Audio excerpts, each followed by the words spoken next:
As farmers continue to work the long hours in the field and the leaves begin to change in Iowa, one thing is true.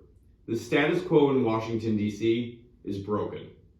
I've been fighting to restore sanity and force our nation's capital to operate with a more pragmatic and common sense approach that we know well in Iowa. First, though, it's been almost 2 weeks since Hamas launched an unprecedented and barbaric attack on our ally Israel.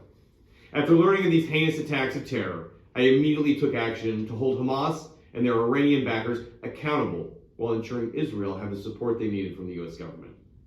I introduced bipartisan resolutions to condemn the terrorists who are committing these atrocities and solidify the United States' unwavering commitment to our ally Israel.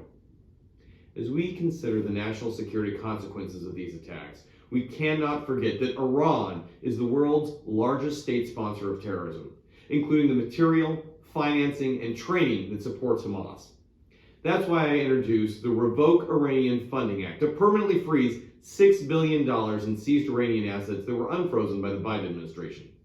Despite claims these funds were for humanitarian aid, the money was fungible and allowed Iran to access these assets and pose a significant risk to further perpetrate terrorist activity. We must cut off funding to terrorist organizations like Hamas, and this bill is a strong step in the right direction.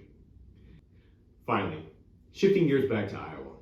Access to affordable health care is critical for every single family.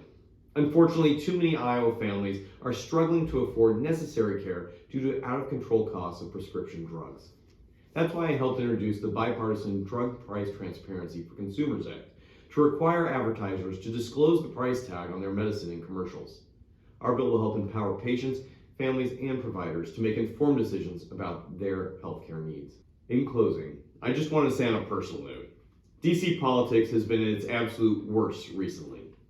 Far too many people in elected office are focusing on getting their 5 minutes of fame instead of working on behalf of their constituents. It's time to put people above politics and end the obstruction.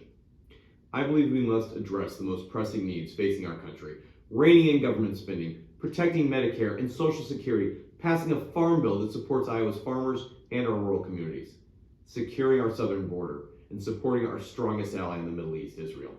To do that, people must come before politics. I'll keep you updated on my fight to bring Iowa common sense to our nation's capital, but please do not hesitate to reach out if there's anything we can do to help you or your family. Iowa, it is an honor to serve you. I hope you have a good rest of the week, and I'll keep fighting for you.